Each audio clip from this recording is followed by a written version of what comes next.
program Youth Boulevard, it's a very broad program for the youths. And so, in the first video released, I think about 2 weeks ago, I talked about the idea of this program for now, having a strong tie with marriage and politics. And so today we are looking at the political aspect of the program, and there is no big deal. So many of you have seen the things that are playing out. As usual, politicians are heating up the polity already. Okay, coming up with fake news, coming up with threats, coming up with intimidating weapons to subject people to their whims and caprices like they've always done.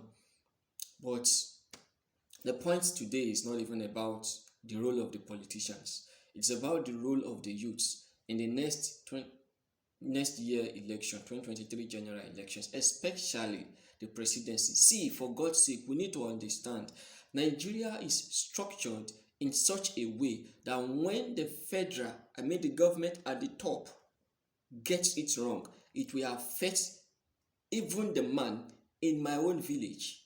It will affect the man in your own local community. And so the structural arrangement of this country relies heavily on the effective performance of the federal government, whether we like it or not. Because so many things that ordinarily shouldn't be in the exclusive list have been placed there. And so they are now seen as almost the alpha and omega of what will happen to the common man in my village, to the common man in your village. I mean the common man in my own village, Akotobu, the common man in Igwora, the common man in Use in Edo State. It's a very, very strange thing. But that is how we've been living with it for years. And so, can we now begin to think right? Like, okay, this is what is happening. We need to now see how we can take back this country from these people. They don't care. That is the point. They don't care. Now, we've failed to hold our leaders accountable. We've failed to really understand who our leaders are. We've been so occupied with petty political party loyalty that gives you a cup of rice, a Congo of rice. At most, they buy you data. They send you on errands. They do a lot of things. They turn your back against your fellow youths, against youths that you will come across tomorrow after election. But the same politicians that are using you against your fellow youths, you may not even come across them in the next 4 years. It may be after their tenure before you set your eyes on them. But they will spite you against that youth that you will see tomorrow. That youth that you will see even after you have called him names on social media. The same politician you will not see will spite you against such a person. I don't just know. Something is fundamentally wrong with most of our youths. Fundamentally wrong. You abuse each other, you call yourself obedient, you call yourself articulated, you call yourself batified, you call yourself, I don't know. See, if you insult me because of one Peter Obi, because of one Bola Tinubu, because of one Atiku Abubakar, you are only fooling yourself. Because I can assure you, it will be easier for you to see me than for you to see those three men. Yes, even if you see them, you will only see their faces. But me, you can still see me. We can still talk. We don't even attend to you on social media. So why are you castigating your fellow youths? Why are you allowing these old politicians, people that have kept us where we are, people that have enslaved us in our own country? Why will you allow them to cause division between the youths, among the youths? We see some youths, we insult people from Igbo land. Some youths from Igbo land, we insult people from Yoruba land. Some we insult people from the northern region of this country. Are we okay at all? We should sit down to ask ourselves, Is this the same we will continue, that your children, I mean your children, you that is watching me now, that is doing things like this, that your children we ask you questions that day, what went wrong, what was your role, what will you tell your children? And when I was growing up, I was insulting all that. No, it is wrong. So please let us take back this country. The youth must learn to speak with one voice. And if we cannot speak with one voice, which is definitely the realistic situation now, don't let us insult. It will not take us anywhere. Now, what we should be doing is, who are these people that want to represent us? What is their state? What is their local government? What is the name of their community? Which school did they attend? What have they been doing before venturing into politics? These are things. See, a leader that is not accountable, a leader that does not even have the integrity, will not give you any result. That is the truth. We've been experiencing it on several occasions where leaders will just come and submit affidavits. Some youth will even tell you, if it is NEPA bill, come and rule us. Is that not madness? If it is NEPA bill, for God's sake, you went to school. You went to school. Are you telling me your parents wasted all the money on you to go to the university, to go to polytechnic, to go to college of education, to go to monotechnic, to go to the different kind of schools we have in this country? For God's sake, why should a reasonable youth, I mean a reasonable youth, who spent almost 17, 18 years in school, from primary to universities, or from some even spend almost 20, 25 years in school, we now say we don't care, even if it is NEPA bill, even if it is any utility bill, bring it, we will accept it that way. Is that not madness? You are indirectly telling us that your parents wasted money on you to have attended school in the first. What kind of idiotic emotions, sentiments will even make a reasonable youth say such a thing? So if you are saying such a thing now, some of you already have children who can hear some of these things. So if they now tell you they are not going to school, you will force them against their wish. Is that not madness? Are you not that is such a person okay? As in, it's very annoying.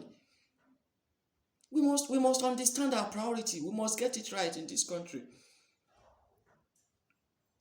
A leader that cannot present O level, that cannot present any verifiable certificate to contest for election, and you expect him to do a miracle, to perform a miracle. Some of you will even say result is not necessary, certificate is not necessary. Then why are you going to school? Why are you sending your children to school? Why did you labor so hard to study hard in school just to come out with good grades? You cannot verify a lot of things about a candidate, and people are still shouting. We are still shouting, it's not compulsory, you should just come, it's our turn. Whose turn? And Southeast have been neglected. What is our business with Southeast? Southwest, it's the turn of Southwest. What is my business with Southwest? Turn of North. What is my business with North? The problem is this: in a situation where there is no justice, where there is no fairness, where there is no equity, there will be division. And that is what we are experiencing in Nigeria today. I have always said this on different occasions for people who care to listen. In 2015, so many people said Jonathan must go. We never said it is the turn of the North.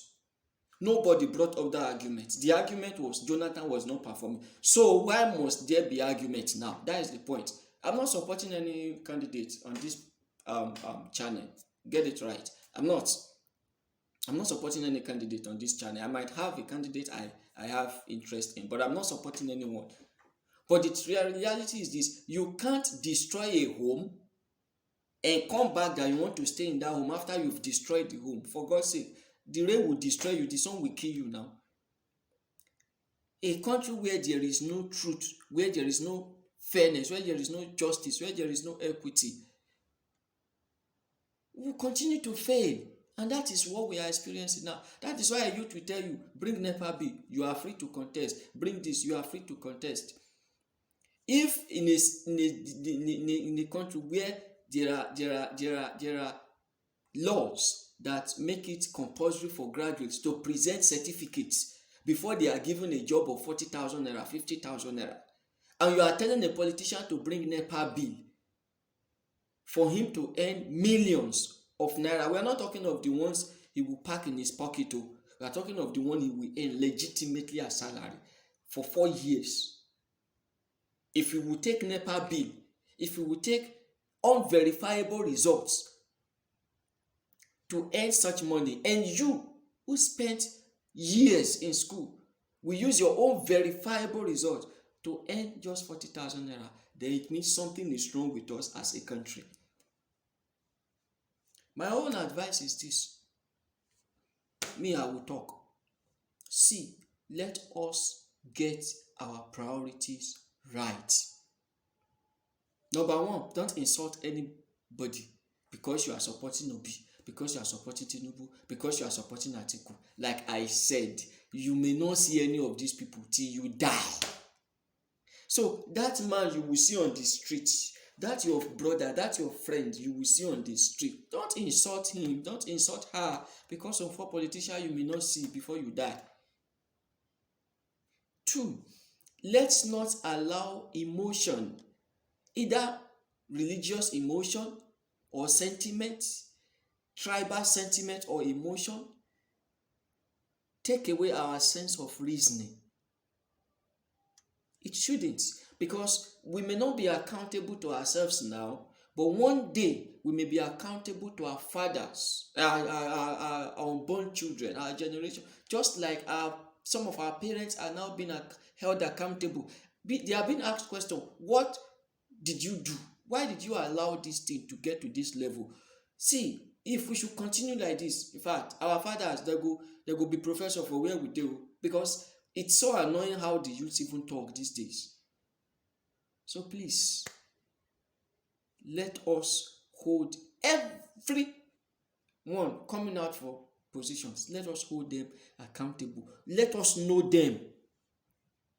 Let us know them, as in get to the roots of where they come from. Whatever they want to tell us they've achieved, let us verify. It is very, very important.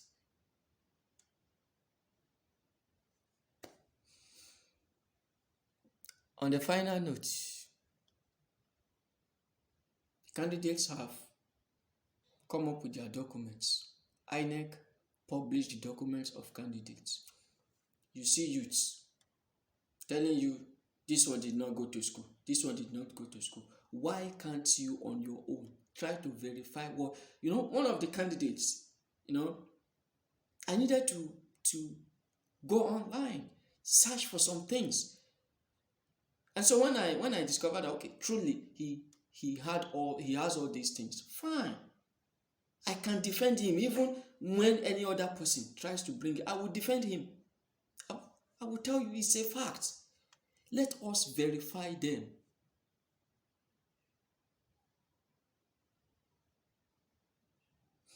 Well, like I said, we have a lot to do. Between now and 2023, we can still get things right. But the most important thing, as I, bring it to the end, please make sure you have your PVC. It is very, very important. Make sure you have your PVC. Make sure you don't sell your PVC. The criminals will come. The thieves, the criminals, those old rags will come that they want to buy your PVC. Don't sell your PVC. For God's sake, if you will not consider your tomorrow, consider the tomorrow of your unborn children. Don't sell your PVC. Don't sell your votes. Please.